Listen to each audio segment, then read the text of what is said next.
नमस्कार दोस्तों, कैसे हैं आप सब। आशा करती हूँ आप सभी स्वस्थ और खुशहाल होंगे।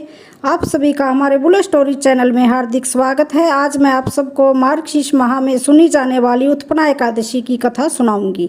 और उत्पन्ना एकादशी क्यों करनी चाहिए, उत्पन्ना एकादशी का महत्व और उत्पन्ना एकादशी का दूसरा नाम क्या है और पूजा विधि, ये सारी जानकारी आज मैं आप सबके समक्ष लेकर आई हूँ। तो सुनते हैं उत्पन्ना एकादशी की पावन कथा। सबसे पहले उत्पन्ना एकादशी के महत्व के बारे में जानकारी।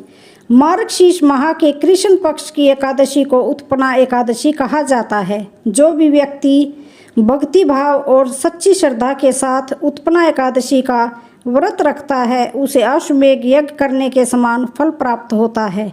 इस माह में श्री कृष्ण की उपासना का विधान है।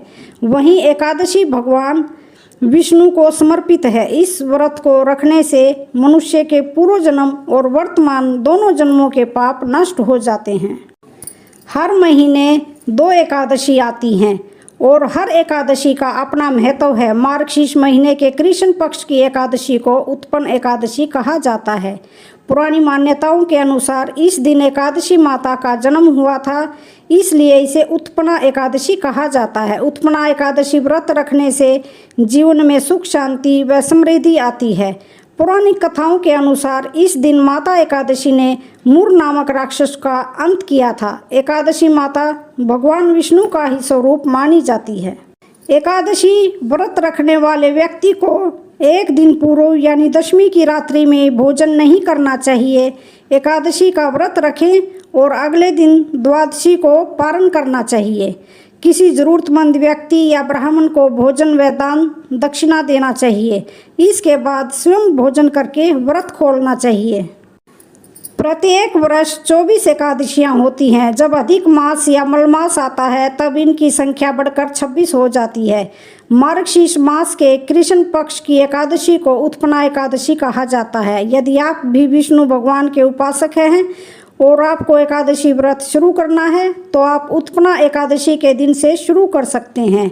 भगवान श्री विष्णु और माता एकादशी की आराधना और स्तुति के लिए उत्पन्ना एकादशी का दिन एक बहुत ही शुभ, फलदायी और मंगलकारी होता है। कई जगह पर उत्पन्ना एकादशी को उत्पत्ति एकादशी के नाम से भी जाना जाता है।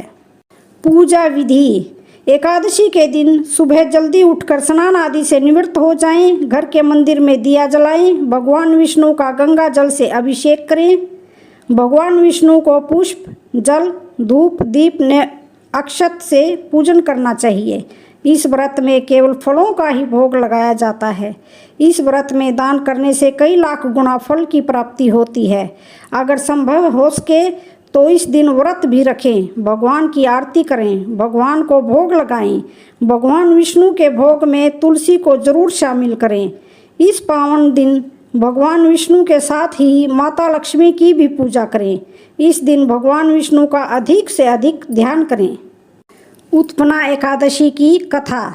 सतयुग में मूर नाम का दैत्य उत्पन्न हुआ। वह बड़ा बलवान और भयानक था। उस प्रचंड दैत्य ने इंद्र, आदित्य, वसु, वायु, अग्नि आदि सभी देवताओं को पराजित करके भगा दिया।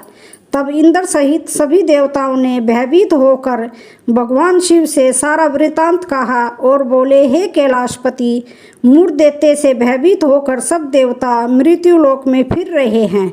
तब भगवान शिव ने कहा, हे देवताओं, तीनों लोकों के स्वामी, भक्तों के दुखों का नाश करने वाले भगवान विष्णु की शरण में जाओ। वे ही तुम्हारे दुखों को दूर कर सकते हैं। शिव जी के ऐसे वचन सुनकर सभी देवता क्षीर सागर में पहुँचे और कहा कि हे मधुसूदन, आप हमारी रक्षा करें। कहा कि हे भगवान, दैत्यों ने हमको जीतकर स्वर्ग से निकाल दिया है।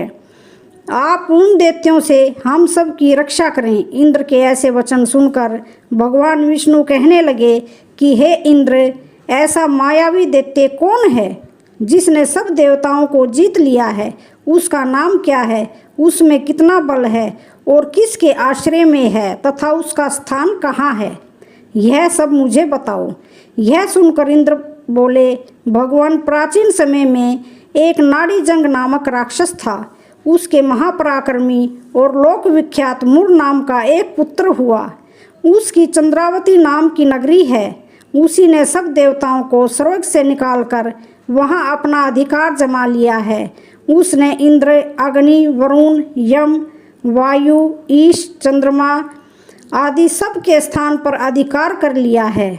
सूर्य बनकर स्वयं ही प्रकाश करता है, स्वयं ही मेघ बन बैठा है और सबसे अजय है। हे असुर निकंदन, उस दुष्ट को मारकर देवताओं को अजय बनाइए। यह वचन सुनकर भगवान ने कहा, हे देवताओं, मैं शीघ्र ही उसका संहार करूंगा। तुम चंद्रावती नगरी जाओ। इस प्रकार कहकर भगवान सहित सभी देवताओं ने चंद्रावती नगरी की ओर प्रस्थान किया। उस समय दैत्य मूर सेना सहित युद्ध भूमि में गरज रहा था। जब स्वयं भगवान रणभूमि में आए तो दैत्य उन पर भी अस्त्र शस्त्र आयुध लेकर दौड़े, तो विष्णु भगवान ने उन्हें सर्प के समान अपने बाणों से बींध डाला। बहुत से दैत्य मारे गए, केवल मूर बचा रहा। वह अविचल भाव से भगवान के साथ युद्ध करता रहा। भगवान जो भी तीक्ष्ण बाण चलाते वह उसके लिए पुष्प सिद्ध होता। उसका शरीर छिन्न भिन्न हो गया, किंतु वह लगातार युद्ध करता रहा। दोनों के बीच मल्लयुद्ध भी हुआ। 10,000 वर्ष तक उनका युद्ध चलता रहा, लेकिन मूर नहीं हारा। थक कर भगवान बद्रीनाथ चले गए। वहाँ हेमवती नामक सुंदर गुफा थी। उसमें विश्राम करने के लिए भगवान उसके अंदर प्रवेश कर गए। यह गुफा 12 योजन लंबी थी और उसका एक ही द्वार था। विष्णु भगवान वहाँ योग निद्रा की गोद में सो गए। मूर भी पीछे पीछे आ गया और भगवान को सोया देखकर मारने को उद्यत हुआ। तभी भगवान के शरीर से उज्जवल कांतिमय रूप वाली देवी प्रकट हुई। देवी ने राक्षस मूर को ललकारा, युद्ध किया और उसे तत्काल मौत के घाट उतार दिया। श्री हरि विष्णु ने जब योग निद्रा की गोद से उठे तो सब बातों को जानकर उस देवी ने कहा कि आपका जन्म एकादशी के दिन हुआ है, अतः आप उत्पन्ना एकादशी के नाम से पूजी जाएंगी।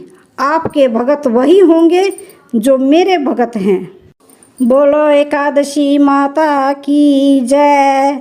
तो दोस्तों, कैसी लगी आप सबको ये कहानी? वीडियो अच्छी लगे तो प्लीज़ चैनल को लाइक शेयर सब्सक्राइब ज़रूर करें और कमेंट बॉक्स में जय श्री हरि विष्णु ज़रूर लिखें। धन्यवाद।